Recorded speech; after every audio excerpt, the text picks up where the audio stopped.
One of the most asked questions within spiritual circles about the Bible is this one. Why does God seem to be so loving in the New Testament, but angry, harsh, and vengeful as hell in the Old Testament? There are many violent passages that trouble a thoughtful Christian, and they point to a scary fact that religion just has to be the source of much of the violence in this world. Isn't that the truth? Well, think about the Old Testament texts that are morally problematic. And this is where Yahweh commits crimes and prescribes the death penalty.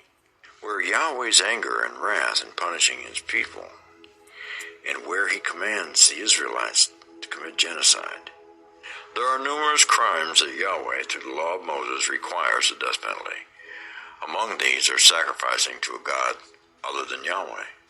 Yeah, the persistent rebelliousness on the part of a child who hits or curses his or her parents, concerning working on the Sabbath, the admonishment of premarital sexual intercourse, and the requirement of a priest to burn his daughter alive if she became a prostitute.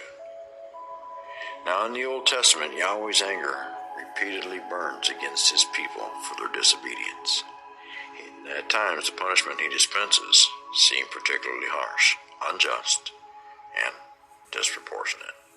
In 2 Samuel 24, we find that King David decided to take a census of the men of fighting age, and the prophet Gad was sent to David to announce Yahweh's displeasure with the taking of the census and the punishment for David's sin. The Lord Yahweh sent a pestilence on Israel. Now, from that morning until the appointed time, 70,000 of the people died. Now, David makes a decision that does not please Yahweh, so he kills 70,000 Israelites for it. Now, how could this action ever be reconciled with a God of mercy, compassion, justice, and love? I'll mention one last category of scriptures related to the violence of Yahweh. It is those that describe the conquest of Canaan. This is at the time the Israelites entered the land to conquer it. Canaan was populated with small city-states or kingdoms made up of various ethnic groups speaking similar languages. Yahweh promised Israel that he would give them this land, but to do so, these people had to be displaced. This was problematic enough, but Yahweh wasn't asking the Israelites to forcibly relocate them to other lands. Yahweh instructed the Israelites to kill every man, woman, and child among these Canaanites. In Deuteronomy 20, Moses gives these instructions. As for the towns of these peoples that the Lord your God Yahweh is giving you as an inheritance, you must not let anything that breathes remain alive. You shall annihilate them. The Hittites, the Amorites, Canaanites, Perizzites, Hivites, Jebusites, I guess the Nobrites and the Tutites. All the above, just as the Lord your God Yahweh has commanded. In Joshua, you can read about what this looked like as the Israelite army entered the town of Jericho. The Israelites charged straight ahead into the city and captured it. They then devoted to destruction by the edge of the sword all the city, both men and women, young and old, oxen, sheep, and donkeys. After the destruction of Jericho, next would come the people of the cities, every man, woman, child, slaughtered and dedicated to Yahweh. In the end, the entire population of 31 city-states was completely destroyed. I suspect that most people who read the Bible either don't think about this, gloss over these sections, or, well, just skip them altogether. They are unpleasant. Sometime after I had awakened to these problems, I reread these stories.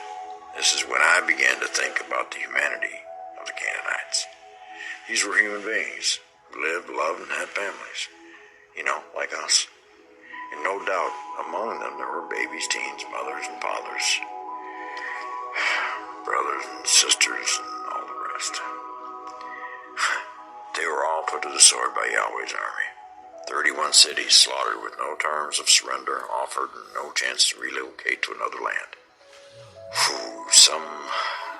So as time goes on, I came to see moral and theological dilemmas posed by all these stories. So tell me this, how does anybody resolve moral and theological dilemmas? I certainly don't understand the advocates, who usually speak of God's authority to give and take life at will.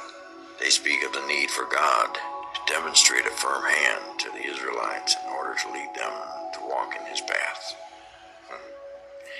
In the process, they downplay God's attributes of love, kindness, mercy, compassion, and justice. And to explain the total and merciless destruction of the Canaanites, they point out the Canaanites' wickedness. They have been told that the Canaanites were more wicked than all the other peoples in the ancient Near East. They argue that the Canaanites deserve their extermination. I'll finish by pointing something out. This is the same argument that's been made numerous times throughout history to justify genocide. Think back to the arguments Hitler made concerning the Jews. Many of us read these justifications for why Yahweh prescribed horrible and seemingly immoral acts of violence, but find it impossible to reconcile these acts within the character of God that Christianity proclaims. Jesus breaks bread with sinners. He ministers to prostitutes and adulterers. He hangs on the cross and prays to accusers and his